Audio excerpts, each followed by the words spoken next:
Reverend Dr. Ken Gordon, spiritual leader for Centers for Spiritual Living, coming to you with our May entry for our Sunday themes. And today is May 12th, and it's being presented or given to us by Reverend David Robinson from Center for Spiritual Living, Olympia, Washington.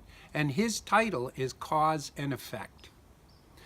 Emma Curtis Hopkins in the Scientific Christian Mental Practice wrote, "I will tell you that between you and your good, which belongs to you and which you ought to have, is your idea of the absence of good." This is exactly what we're talking about when we talk about cause and effect.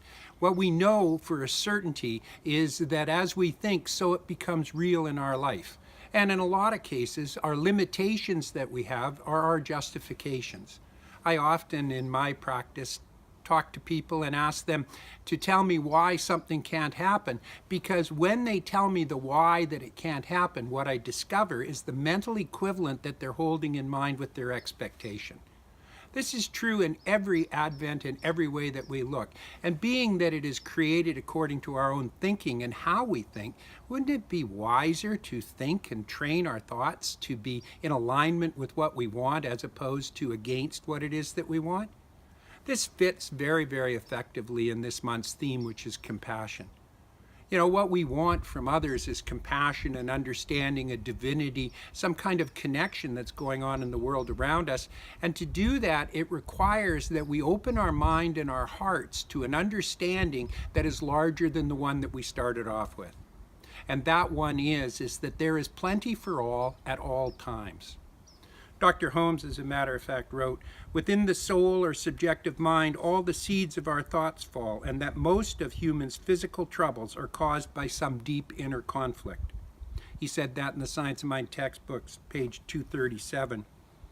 He also said, "In spiritual mind healing, we recognize that cause is never material or physical.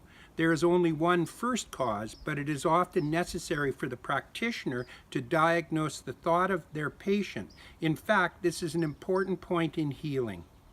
And then, from Living the Science of Mind, "In the wrong working out of an example, it is the teacher's duty to point out where the mistake arose. Diagnosis in mental treatment is for the purpose of discovering why the person thinks as they do, upon what false premise is thought is based, and what belief in the opposite of good that they're entertaining." We live in a remarkable world at a remarkable time. And if there was ever a time for compassion really to come to the front, now is the time to do it. It's time that humanity opens its mind to a greater idea and ideal than the one that we've been entertaining for the last several thousand years.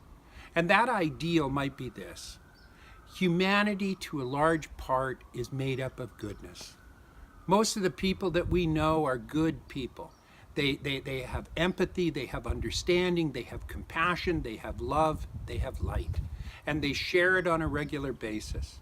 Perhaps what this time is calling for us to do is to really begin looking at what we have in common in the beauty in humanity rather than the differences. I believe when we do this, whether we do it as individuals or whether we do it as a society, what will happen is anything unlike what we're seeing will cease to exist, and we will entertain and bring in and invite in a nourishing, nurturing world that will support everyone and help create a world that works for all. Thank you. God bless you. Have a wonderful week. I'll talk to you next week. Know your love. Bye-bye.